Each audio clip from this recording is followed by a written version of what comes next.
या ठिकाणी आपण पुढचा टॉपिक अभ्यासणार आहोत, जेंडर. जेंडर जेंडर म्हणजेच लिंग. जेंडर म्हणजेच काय? लिंग. इंग्रजीत खालीलप्रमाणे लिंगाचे 4 प्रकार पडतात. इंग्रजीमध्ये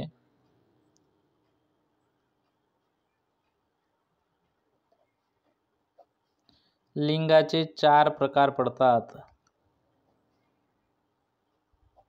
4 प्रकार पडतात. आता मराठीमध्ये आपल्याला 2च प्रकार पडतात. एक कोणतं? पुल्लिंग आणि स्त्रीलिंग. मग या ठिकाणी 4 प्रकार कोणते पडतात ते पाहूया आपण. मस्क्युलाइन जेंडर, मस्क्युलाइन जेंडर. त्यानंतर 2 नंबरला आहे फेमिनाइन जेंडर, फेमिनाइन जेंडर. 3 नंबरला आहे कॉमन जेंडर आणि 4 नंबरला आहे न्यूट्रल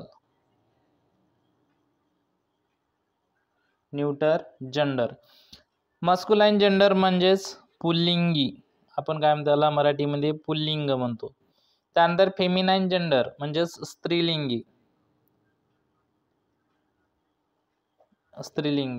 आणि कॉमन जेंडर म्हणजेच सामान्य लिंग, आणि न्यूट्रल म्हणजेच नपुंसक लिंग.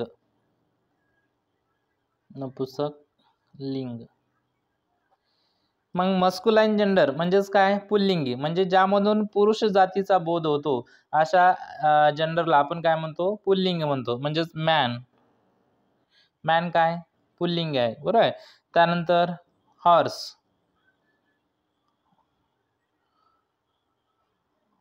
हॉर्स घोडा, बरोबर आहे. त्यानंतर किंग म्हणजे राजा, बरोबर आहे. किंग म्हणजे राजा. त्यानंतर मॅन, जो मॅन झालेला आहे, बरोबर आहे. COCK कुक म्हणजे कोंबडा.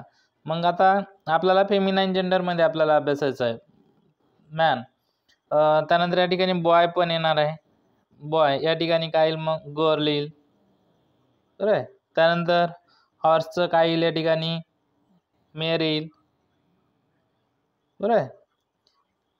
त्यानंतर घोडी. त्यानंतर किंगचं काय येईल? या ठिकाणी क्वीन येईल, बरोबर आहे. क्वीन म्हणजे हा राजा, राणी.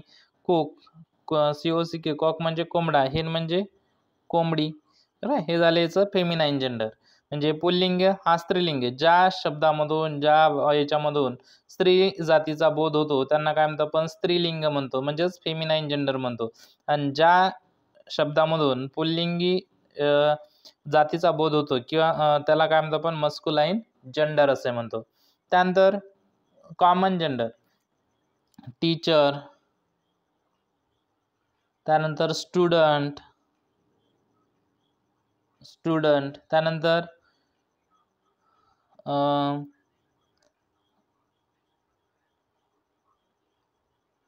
Prime minister. त्यानंतर प्राईम मिनिस्टर असं जे काही हुद्दे असतात, जे काही पद दिलेलं असतं त्यांना काय म्हणतो आपण? कॉमन जेंडर मध्ये म्हणतो. आणि त्यानंतर न्यूट्रल म्हणजे नपुंसक लिंग. यामध्ये टेबल, त्यानंतर बुक, त्यानंतर नोटबुक, त्यानंतर चेअर, ह्या ज्या गोष्टी असतात त्यांना काय म्हणतो आपण? नपुंसक लिंग म्हणतो. मग आपण आता या ठिकाणी 4 शब्द इंग्रजी जेंडरचे 4 प्रकार पाहिले. Masculine gender, feminine gender, common gender आणि न्यूट्रल जेंडर. मस्क्युलाइन मध्ये मॅन, बरोबर आहे. Horse, king, cook, boy. Feminine मध्ये गर्ल, मेयर, क्वीन आणि हेन, हे पाहिले, बरोबर आहे. आणि कॉमन मध्ये टीचर, स्टुडंट. त्यानंतर नपुंसक मध्ये टेबल, बुक आणि हे पाहिलं. मग या ठिकाणी आपल्याला प्रश्न दिलेला असतो की मस्क्युलाइन जेंडर आणि फेमिनाइन जेंडर तुम्हाला काय करायचे असतात? ओळखायचे असतात. किंवा तुम्हाला इथं या ठिकाणी लिहिणार मी मस्क्युलाइन जेंडर, या ठिकाणी फेमिनाइन जेंडर.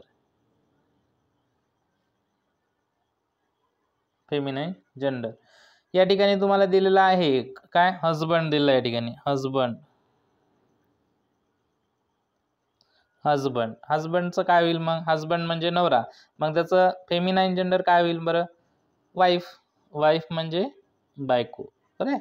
त्यानंतर या ठिकाणी पाहिलं होतं आपण किंग म्हणजे राजा, क्वीन म्हणजे राणी, बरोबर आहे की. मॅन म्हणजे पुरुष, त्यानंतर वुमन म्हणजे स्त्री, बॉय म्हणजे मुलगा, बरं आहे. बॉय काय आहे, मस्कुलाइन आहे, म्हणजे काय पुरुष जातीचा बोध होतो. पण त्यामध्ये गर्ल, बरं आहे. त्यानंतर डॉग म्हणजे कुत्रा, मग त्याचं आपल्याला काय करायचं आहे, फेमिनाईन जेंडर लिहायचं, बीच, बरं आहे की नाही. त्यानंतर लायन म्हणजे सिंह, लायन म्हणजे सिंह, त्याबरोबर त्याचं काय, लायनेस, बरं आहे. त्यानंतर अशा पद्धतीनं आपण काय पाहिलं या ठिकाणी या व्हिडिओमध्ये, की जेंडर नावाचा टॉपिक या ठिकाणी आपण अभ्यासलेला आहे. तर व्हिडिओ जर आवडल्यास व्हिडिओला एक लाईक करा, चॅनलला सबस्क्राईब करा. धन्यवाद मित्रांनो. Thank you for watching.